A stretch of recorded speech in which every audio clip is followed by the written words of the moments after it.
2021 in December to celebrate our Christmas holiday. We booked a staycation in Singapore at Dusit Thani Laguna Singapore.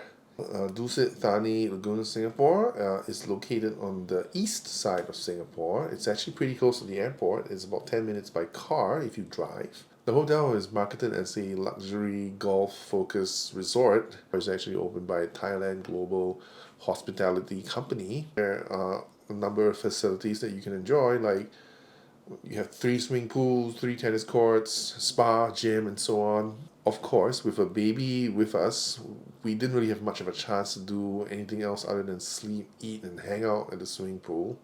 So for our stay, we booked a Deluxe Laguna King room. It cost us a whopping 420 Singapore dollars a night. So the first and most eye-catching attraction that this hotel has is the pool, or rather 3 pools. There's one long pool in the middle, flanked by 2 smaller pools. 2 smaller pools are meant for children or maybe even adults who don't really want to swim but just want to hang out by the pool, maybe with a drink in hand. And in the long pool, there were a couple of jacuzzis integrated into the pool itself, so you can like sit in the jacuzzi in the long pool. And there's also a restaurant called the Tea Deck, appropriate name for a golf theme hotel. It overlooks the pool. We didn't get a chance to try it out because there simply wasn't enough time, but it definitely looked like it was a nice place to hang out. It's al fresco dining, and it overlooks the pool when the sun sets and night falls. Quite a romantic place, and if we ever return to stay at a hotel, and that's a big if. We'll definitely try it out. So we really enjoyed our time at the pool, as limited as it was because of COVID restrictions. It was probably the highlight of our staycation. It just took us away, from the feeling of being still in Singapore, disconnected us from the reality of not actually having flown out of the country. And I suppose that's a good thing if, when you're on a staycation and it takes you away, it makes you forget where you actually are. And the pool did that. The pool experience was awesome in that regard. And of course, our baby had a lot of fun splashing and playing around in the pool. So one of the cool things about the hotel is that because it's so close to the airport, we had a nice close view of all the airplanes flying into Singapore.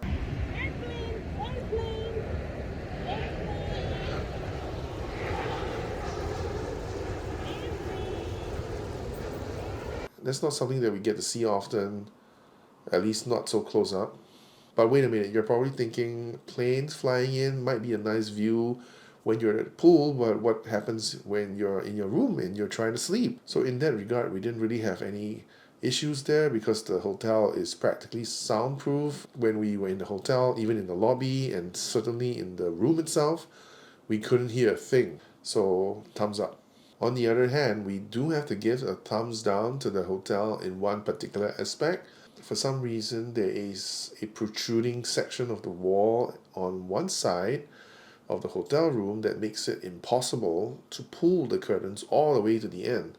At night, when we were sleeping, there was light streaming in from the outside. The light streamed directly onto where our heads would be lying. It was difficult to fall asleep because of the light. Anyway, moving on. So in terms of dining options, we had the chance to try their in-house restaurant. It's called Greenhouse. It's this forest-themed restaurant overlooking the golf course. It offers all-day dining, and there's a variety of cuisines from Thai, Japanese, Indian, Mediterranean, and Chinese. So we dined twice there. The first time we dined at the restaurant, we had the afternoon tea. We had gone for high tea at a couple of other hotels like St. Regis and Shangri-La. Out of these 3, I actually prefer the high tea at Dusit Thani simply because it has more savory food, which I prefer. I mean, there's the usual sweet stuff like cakes and scones, pretty standard for high tea. And one of my favorites was the lemongrass jelly with coconut.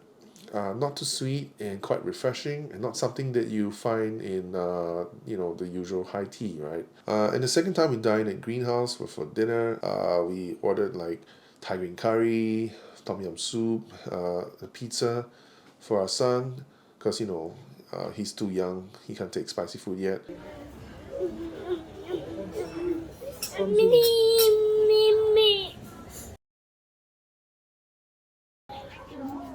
Say shy lah. Say hi lah.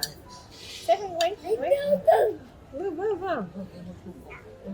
also got a Thai iced tea, and overall, it was a pretty satisfying dinner. Overall, we enjoyed it. But what we didn't enjoy was what happened on Christmas Day. We didn't make any dinner reservations at the in-house restaurant for Christmas Day, so we walked in.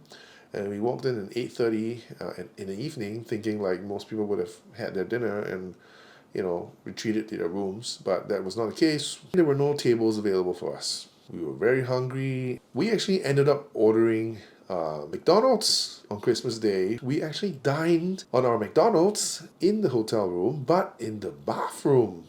In the dark. During that period, it was COVID. Dining was not allowed outside of hotel rooms and restaurants. We couldn't eat in the hotel room either because it was already close to 10 p.m. by the time the food arrived. And our kid was already sleeping in the room, and we didn't want to wake him with all the, noise that we were going to make. It was, not the greatest experience. I think we're partially responsible for not having made any reservations, but I think what the hotel could have done, knowing that it's the festive period, and knowing that the hotel is situated in a location that is kind of far away from everything else, with no nearby like food options within walking distance, the hotel could have at least asked us, knowing that we would be staying over Christmas, if we wanted to dine at their restaurant on Christmas Day. I think it's a simple question that you can ask your guests when you check in. Lesson learned: if you ever stay in a hotel that's in a remote location and there aren't any food options within walking distance,